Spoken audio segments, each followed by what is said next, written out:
Hi friends, welcome to series daily vlog. ఈరోజు గుమ్మడికాయ పులుసు ఎలా చేయాలో చూపిస్తానండి.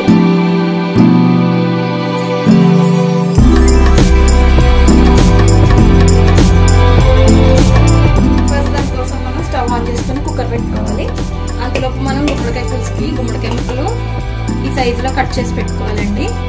ఇంకా చిలకడ దుంప చెక్కు తీసుకొసుకున్నాను, ములక్కడ, పచ్చిమిర్చి. కుక్కర్ హీట్ అయింది కదండి, ఆయిల్ వేసుకున్నాము.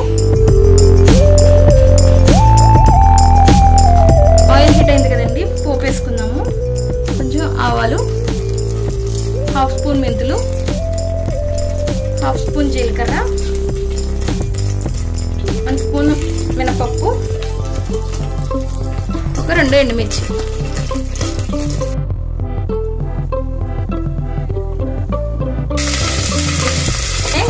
కరివేపాకు కూడా వేసుకున్నాము.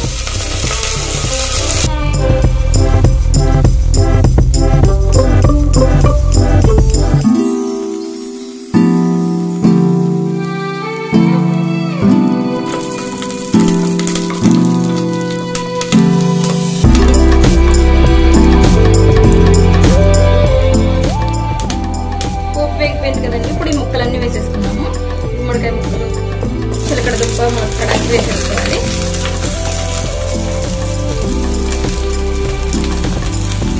ఒకసారి మిక్స్ చేసుకుందాం. ముందుగా 50 గ్రాముల చింతపండు తీసుకుని పలుచగా గుజ్జు కింద చేసి పెట్టుకున్నాం అండి. గుజ్జు తీసేసి 50 గ్రాములు చింతపండు మొత్తం వాటర్ పోసేసుకోవాలి. 50 గ్రాముల చింతపండుకి 100 గ్రాముల బెల్లం వేసుకోవాలండి.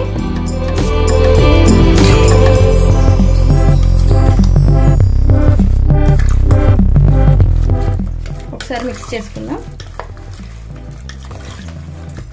ముక్కలు మునిగేంత వరకు వాటర్ పోసుకోవాలండి.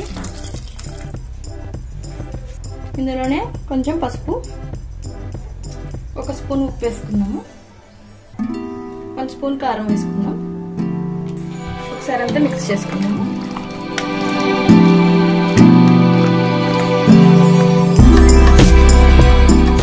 ఇప్పుడు కుక్కర్ మూత పెట్టేసుకుని 3 విజిల్స్ వచ్చేదాకా ఉంచుకున్నాము. చూద్దామండి, కుక్కర్ విజిల్స్ వచ్చేసాయి.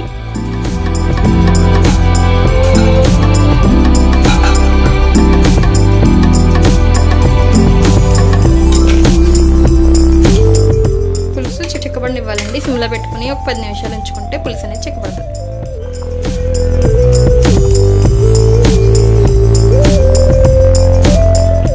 పులుసు రెడీ అయిపోయిందండి. బౌల్లోకి సర్వ్ చేసేసుకుందాం.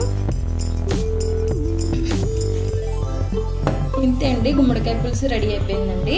దీంట్లోకి కాంబినేషన్ ముద్దపప్పు, నెయ్యి, ఈ 3 కలుపుకొని తింటే చాలా బాగుంటుందండి. ఖచ్చితంగా ట్రై చేయండి.